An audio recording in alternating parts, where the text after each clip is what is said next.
최근 대신방 기간을 지나면서 여러 가정들을 방문하게 되고 또 그 각 가정에 삶의 이야기들을 가까이서 듣게 되었습니다. 집집마다 사정이 다르고 각 사람이 지나온 시간과 세월이 참으로 다릅니다. 그런데 한 가지 공통적으로 느끼게 되는 것이 있었습니다.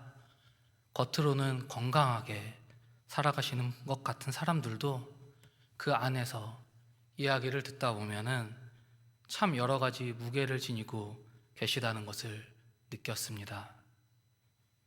건강상의 문제, 몸의 연약함도 있고 자녀에 대한 염려, 관계의 아픔, 경제적인 부담, 오래된 외로움과 답답함, 각자의 자리에서 다양한 삶의 무게를 견뎌나가고 있었습니다. 그런 이야기를 듣다 보니 제 마음에도 한 가지 생각이 올라왔습니다. 참 잘 견디고 계시는구나. 이 어려운 일들이 있는데 참으로 잘 견디고 계시는구나. 너무 자랑스럽다. 그런데 한편으로는 안쓰럽기도 했습니다. 저는 사실 누군가가 저에게 찾아와서 이러한 일이 어렵습니다. 제가 이러한 일을 견디고 있습니다. 이런저런 일 때문에 제가 요즘 참 힘이 많이 듭니다. 이런 이야기를 듣다 보면은 그 이야기를 충분히 들어보고 잘 들어본 뒤에 그것이 피할 수 있는 일이라고 생각이 들면은 저의 경우에는 무조건 참으라고 말하기보다는 피할 수 있으면 피하십시오. 물러설 수 있으면은 물러서십시오. 이렇게 권하는 편인 것 같습니다. 왜냐하면 그 사람이 얼마나 힘들었으면은 오죽 이 삶의 무게가 무거웠으면은 그런 이야기를 꺼냈을까? 이 안쓰러운 마음이 올라오기 때문에 그렇습니다. 그런데 우리 사람의 정신력은 참으로 놀라운 부분이 있습니다. 우리가 가끔 어려운 일을 겪는 누군가를 보게 되면은 어떻게 저 삶의 무게를 견디고 있을까? 도저히 버틸 수 없는 상황인데 나라면 들 수 없을 텐데 이상하리 많지 놀라운 만큼 버티는 사람들을 보게 됩니다. 정말 힘들어서 주저앉아도 이상하지 않은데 버텨내는 모습을 보게 되고요.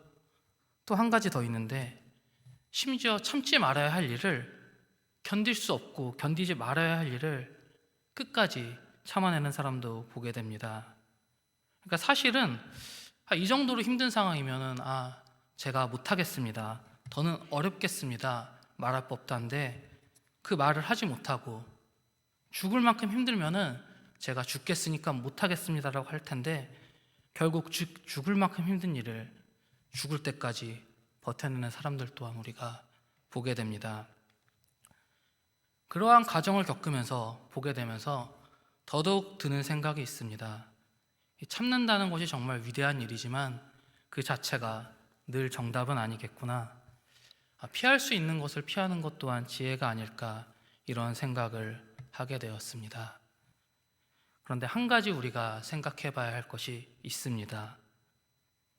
사실 우리 삶에는 피할 수 없고 내가 원하지 않아도 지나가야만 하고 반드시 견뎌내야 하는 삶의 현실이라는 것이 있습니다. 하고 싶지 않아도 견뎌야 하는 것이 있고 견뎌내야 하는 것들이 우리 각자에게 있지 않겠습니까? 그러니 여러 문제 가운데서 어떤 문제는 피해야 할 것이고 어떤 문제는 내가 잘 견뎌내야 할 텐데 특별히 예수님을 구주로 고백하는 우리 성도님들은 그 과정을 어떻게 바라보아야 할까? 이 우리에게 오는 환난 고난을 어떻게 해석하고 견뎌내가야 할까? 이런 고민들이 들었습니다. 오늘 로마서 말씀을 통해 우리에게 허락하신 여러 가지 일들을 우리가 어떻게 바라보고 어떻게 견디며 과연 주님과 어떻게 동행하며 통과해 나가야 하는지 함께 살펴보고자 합니다.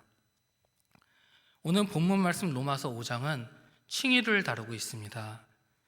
무엇보다 이 칭의를 받은 성도들이 누리는 하나님과 복된 관계, 화평의 복을 얘기하고 있습니다. 바울은 로마서에서 아주 분명한 사실을 하나 밝히고 있습니다. 인간은 스스로의 힘으로 결코 의롭게 될 수 없다는 것입니다. 율법을 누구보다 많이 안다고 해서 율법을 더욱 연구한다고 해서 의로워지는 것이 아닙니다. 내가 그 아는 것을 잘 지키고 선한 행위를 조금 더 쌓는다고 해서 의롭게 되는 것이 아니고 하나님 앞에 설 수 있게 되는 것이 아닙니다. 우리 모두 사람은 자기 힘으로 이 죄의 문제를 해결할 수가 없습니다. 인간은 스스로 의롭게 되는 것이 아니라 우리는 죄인이지만 하나님께서 그리스도를 믿는 자를 의롭게 여기시는 것, 그리스도를 믿는 믿음으로 말미암아 값없이 은혜로 주어지는 믿음의 의, 그것이 바로 칭의입니다. 바울은 로마서에서 이신칭의의 원리를 설명하면서 오직 믿음으로 의롭다함을 받은 아브라함을 대표적 인물로 제시했습니다. 그리고 이어지는 오늘 본문은 그렇게 믿음으로 의롭다 하심을 받는 사람들이 누리는 참된 복, 그리고 그 삶의 결과를 말씀하고 있습니다. 의롭다 하심을 받은 사람들이 무엇을 누리며 살아가겠습니까? 1절을 보시겠습니다. 함께 읽겠습니다. 그러므로 우리가 믿음으로 의롭다 하심을 받았으니 우리 주 예수 그리스도로 말미암아 하나님과 화평을 누리자. 아멘. 믿음으로 의롭다 하심을 받는 사람에게 어떤 일이 일어납니까? 하나님과 화평을 누리는 일이 일어납니다. 성경이 말하는 화평은 하나님과 우리의 관계가 회복되었다는 것을 의미합니다. 죄로 말미암아 죽을 수밖에 없었던 우리가 이제 예수 그리스도로 말미암아 하나님과의 관계가 회복되었습니다. 이것이 바로 예수님을 믿는 사람들이 누리게 되는 가장 큰 복입니다. 우리가 아직 죄인 되었을 때 우리 주 예수 그리스도께서는 우리를 대신하여 십자가를 지셨습니다. 그리고 그러한 예수님을 믿는 자마다 하나님께서는 의롭다 하셨습니다. 예수님을 믿는 모든 사람은 하나님과 화평을 누리게 되었습니다. 계속해서 이어지는 2절을 보시겠습니다. 함께 읽겠습니다.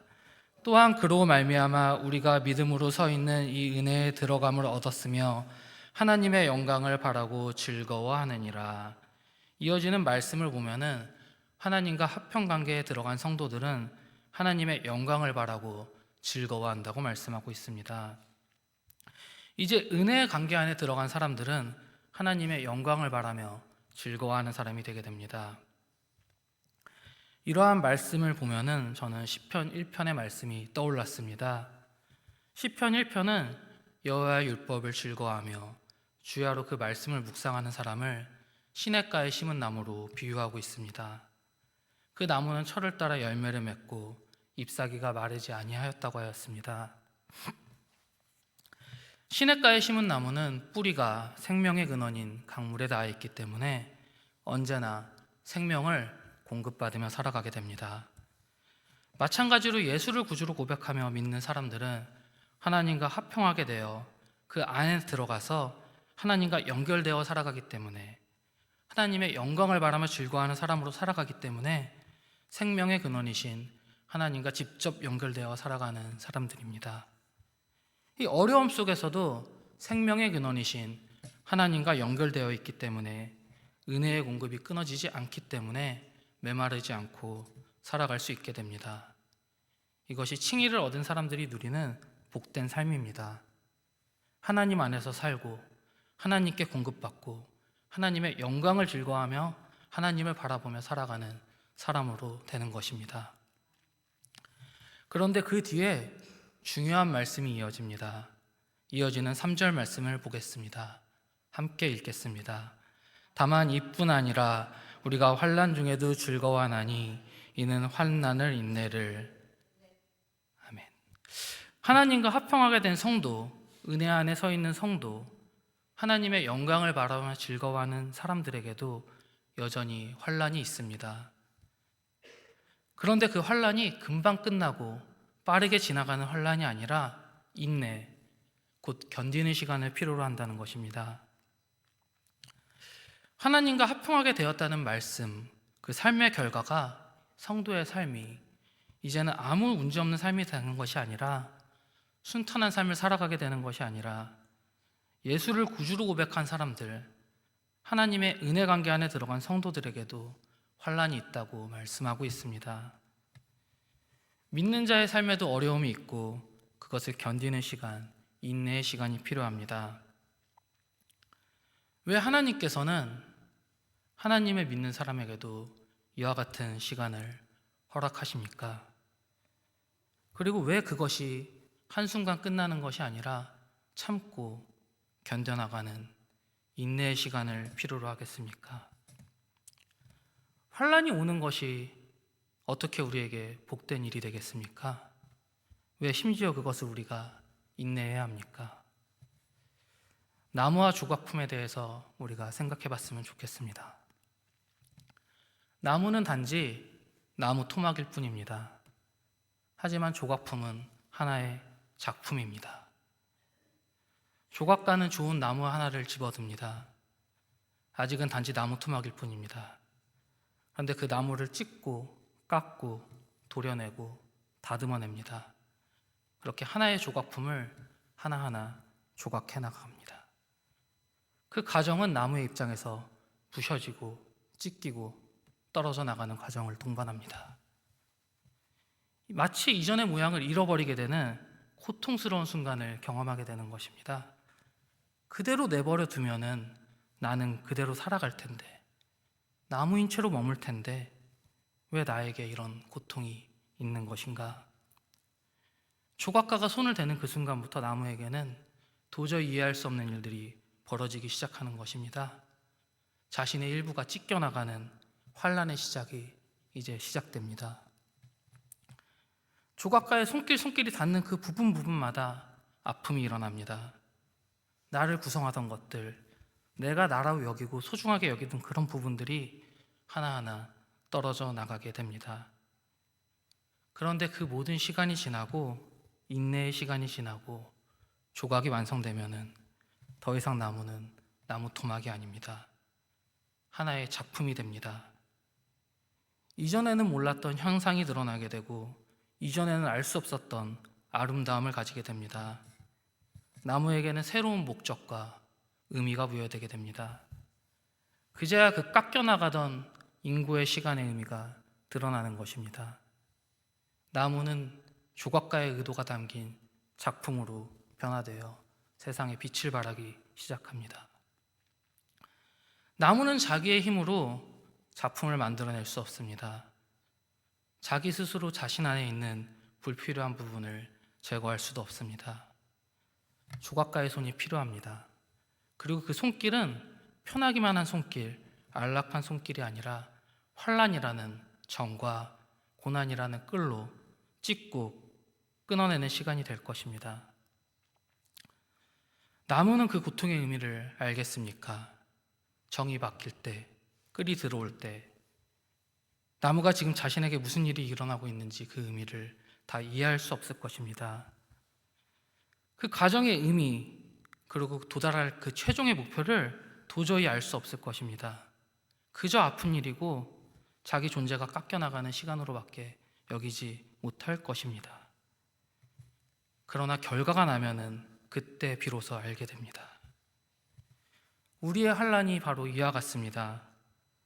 오늘도 살아계셔서 우리 삶을 주관하시는 우리의 주인 되신, 우리의 창조주 되신 하나님께서는 그렇게 우리를 복된 삶으로 이끌어 가시기 위해 환난이라는 복을 허락하십니다.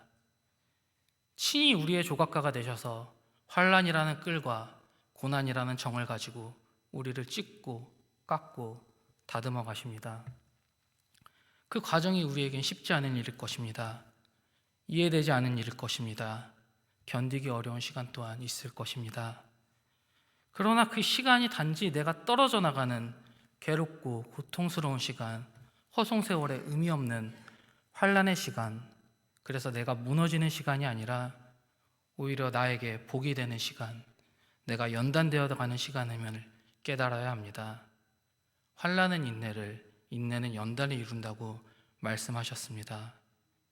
견디고 인내할 때 하나님 손 안에서 다듬어지고 연단되어 가는 시간이 필요합니다. 오늘 우리에게도 환난이 찾아올 수 있습니다. 그 순간 나의 창조주 하나님께서 이 시간 나를 바라보셨구나. 나의 조각가 하나님께서 나를 들고 조각하고 계시는구나. 이제 나는 하나님의 의도를 가진 작품으로 걸작품이 되어가고 있다. 이 믿음의 눈으로 우리에게 허락하신 이 환난을 바라보아야 할 것입니다. 그래야 이 환난의 때를 견디지 못하고 괴로워하며 도망치는 것이 아니라 인내하며 환난이 주는 의미, 그 하나님의 뜻과 복의 의미를 우리가 물을 수 있어야 할 것입니다. 4절을 보시겠습니다. 함께 읽겠습니다. 인내는 연단을, 연단은 소망을 이루는 줄 알미로다. 아멘. 이 4절은 환난의 목적을 분명히 밝히고 있습니다. 하나님께서 환난과 인내의 과정을, 연단의 과정을 통해서 결국 우리 안에서 이루고자 하신 것이 무엇이었습니까? 바로 소망입니다. 이 소망이라는 단어가 너무나도 아름답습니다. 이 단어를 떠오르기만 해도, 마음에 품기만 해도, 입에 담기만 해도 평안해지고 행복해지는 그런 아름다움이 있는 단어입니다. 언젠가 좋은 것이 오기 때문에 그렇습니다. 소망은 좋은 것이 올 텐데 그것이 지금이 아닌 미래, 그 어떤 것이 이루어진다는 마음과 확신 아니겠습니까? 우리에게 올 가장 좋은 것이 무엇이겠습니까? 하나님께서 예수 그리스도를 통해 시작하신 구원을 끝까지 완성하셔서 우리가 하나님의 영광에 참여하며 기뻐하게 하실 것이라는 것, 그 확신이 바로 오늘을 살아가는 우리 성도의 소망 아니겠습니까? 환난은 인내를, 인내는 연단을, 연단은 소망을 이루게 합니다. 오늘도 우리의 창조주이신 하나님께서는 우리를 사랑하시고 잊지 않으셔서 우리에게 환난을 허락하실 것입니다. 그리고 우리는 그것을 인내하는 과정이 필요할 것입니다. 왜 그렇겠습니까? 하나님께서는 환난을 통해 우리를 연단하고 깎아나가면서 우리에게 복을 주시기 때문에 그렇습니다. 우리가 그냥 그렇게 의미 없이 살아가면서 끝나는 사람이 아니라 소망을 가진 자로 살아가게 하기 위해 하나님께서는 환난이라는 복을 허락하십니다. 장래 그리스도 안에서 이루어질 하나님의 나라를 바라보며 소망 있는 백성으로 살아가게 하기 위해 나의 조각가이신 하나님께서는 그렇게 오늘도 나를 들어올려 찍는 환난을 허락하십니다. 그러므로 오늘 우리에게 환난이 있어도 도망치지 않고 인내할 수 있기를 바랍니다. 하나님께서 지금 우리를 소망의 백성으로, 소망이 가진 자로 빚고 계십니다. 우리를 소망이 없는 사람으로 두지 않으시고 하나님의 영광을 바라보는 소망의 백성으로 세워가고 계십니다. 말씀을 준비하면서 저는 신대원 시절 한 교수님이 많이 떠올랐습니다. 교수님께서는 수업을 하시다가 입다금씩 축복을 해주시겠다고 말씀하시면서 고통받으라, 고통받으라, 고난받으라, 인내하라, 견뎌라, 이렇게 말씀하셨습니다. 저는 사실 그 말을 듣기가 참 힘들었습니다. 나는 고통받고 싶지 않은데, 나는 편한 길을 가고 싶은데 계속해서 고통받으라 말씀하셨습니다. 하루는 그 교수님과 제가 우연히 식사를 같이 하게 되었는데 제가 물었습니다. 교수님, 저는 그만 인내하고 조금은 편하고 싶습니다.